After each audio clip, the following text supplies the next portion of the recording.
88,000 కోట్ల పెట్టుబడి, అంటే $10 బిలియన్. సో శిరీష్ గారు, అదొకటి. అలాగే అమరావతికి త్వరలోనే మరిన్ని ప్రభుత్వ ప్రైవేటు భవనాలు వస్తాయి, నిర్మాణాలకు సమయం నిర్దేశించుకుని పూర్తి చేయమని నేను ముఖ్యమంత్రి ఆదేశించారు. సో దేనికైనా ఇందాక మన నాగార్జున గారు ఒక సూచన చేశారు కదా, సో అది కొంచెం వార్ ఫుటింగ్ జోన్ మీద చేస్తే మరింత త్వరగా వచ్చే అవకాశం ఉంది కదా. 100% రైతులు కూడా అదే కోరుకుంటున్నారండి. ఖచ్చితంగా రైతులకు ఇచ్చినటువంటి ఫ్లాట్స్లలో వాళ్ళకి సంబంధించిన డెవలప్మెంట్ అనేది ఎవరికి వాళ్ళుగా చేసుకుంటారు. ఇందులోనూ కొన్నటువంటి వాళ్ళు, అమ్ముకోవాలనుకున్నటువంటి వాళ్ళు, కొత్త వ్యక్తులు వచ్చేసి పెద్ద పెద్ద వ్యక్తులు బయట ఉండి ఎక్కువ మంది ఇక్కడికి రావడానికి ఈ రోడ్స్ అనేది, కనెక్టివిటీ అనేది ఇస్తే, ఫ్లాట్స్ డెవలప్ చేసి చెప్తే నిజంగా రైతుల సమస్య తీరినట్లుంటది. అలాగే ప్రాంతం కూడా డెవలప్ అవడానికి అది కూడా ఒక తోడ్పాటు అవుతుంది.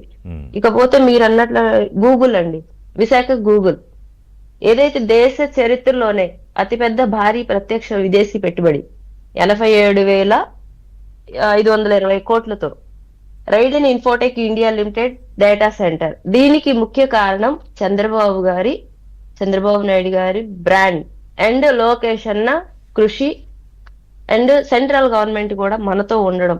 అవును, ఇవన్నీ కూడాను మనకి డబుల్ ఇంజిన్ సర్కార్ అని చెప్పి ఏదైతే మీరు అంటున్నారో, అలాగే ఇవన్నీ సాధ్యపడాలి అంటే అందరూ అన్నారు మేము సింగిల్ గా వస్తాము, వాళ్ళే జెండాలు జతకట్టుకొని గుంపులుగా వస్తున్నారు, అది ఇది అన్నారు. ఒక సమగ్రమైనటువంటి అభివృద్ధి చేయాలి, ఒక అత్యున్నతమైనటువంటి స్థాయికి వెళ్ళాలి అన్నా, ఒక సమగ్రమైనటువంటి అభివృద్ధి చేయాలని సెంట్రల్ గవర్నమెంట్ సపోర్ట్ అనేది చాలా అవసరం. అలాగే అన్నిటికీ మించి విదేశీ పెట్టుబడులు తీసుకురావడం వల్ల, విదేశీ పెట్టుబడులు ఆకర్షించడం వల్ల రాష్ట్ర డెవలప్మెంట్ కి కానివ్వండి, ఉద్యోగ కల్పనకు కానివ్వండి చాలా ఉపయోగకరంగా ఉంటది. ఇంత చిన్న విషయాన్ని, ఇంత చిన్న లాజిక్ కూడా తెలుసుకోలేనటువంటి దౌర్భాగ్య పరిస్థితిలో జగన్మోహన్ రెడ్డి ఉన్నాడు. అలాంటి వ్యక్తి మనకి గత 5 సంవత్సరాలు సీఎం అవడం మన దురదృష్టం. ఇకపోతే ఎవరైతే చంద్రబాబు నాయుడు గారు, లోకేష్ అన్న గారు, కూటమి ప్రభుత్వం ఏంటంటే విదేశీ పెట్టుబడులు తీసుకురావడం, ఏ కాడికి ఇక్కడ సంస్థలని ఉద్యోగ కల్పన చేయటం, వీటిల్లో బిజీగా ఉంటే, జగన్మోహన్ రెడ్డి గతంలో వచ్చినటువంటి విదేశీ సంస్థల్ని వెళ్ళగొట్టడం, మాకు అవసరం లేదని చెప్పి వాళ్ళ భయభ్రాంతులు గురి చేసి వెళ్ళగొట్టేసేసి రావాలని భయపడే పరిస్థితి తెచ్చారు. అంటే ఎలాంటి వ్యక్తుల్ని మనం గత 5 సంవత్సరాలు భరించామనే దానికి నేను గుర్తు చేస్తున్నానండి.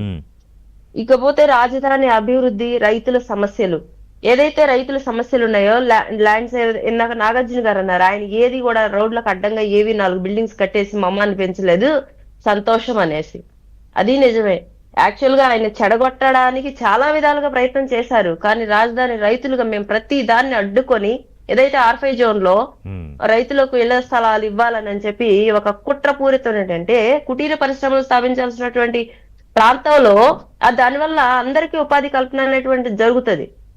అలాంటి ప్రాంతంలో మంచి మంచి బిల్డింగ్స్ రావాల్సినటువంటి ప్రాంతంలో R5 జోన్ అని చెప్పి పెట్టి, రాజధాని రైతులకి, అంటే రాజధాని రైతులు అనేవాళ్ళు అగ్రవర్ణాల వాళ్ళు పేద ప్రజలకి సెంటు స్థలం ఇస్తుంటే అడ్డుకుంటున్నారు అనేటువంటి ఒక కుట్రపూరిత విద్వేషాన్ని రెచ్చగొట్టే ప్రయత్నం చేశారు. కానీ దాన్ని కూడా రాజధాని రైతులు అడ్డుకున్నారు. అడ్డుకొని ఎక్కడికక్కడ జగన్మోహన్ రెడ్డి కుయుక్తులను చిదిలం చేసి అతన్ని పక్కన పెట్టామండి. కానీ ఇప్పుడు కూడా వాళ్ళ దుష్ట శక్తులు అనేవి ప్రవేశించాలి, మళ్ళీ కుట్రలు పన్నాలి, మళ్ళీ రైతుల మధ్య విద్వేషాలు రెచ్చగొట్టాలని ప్రయత్నం చేస్తున్నారు. కానీ రైతులందరూ కూడా అవేర్నెస్ తోనే ఉన్నారు.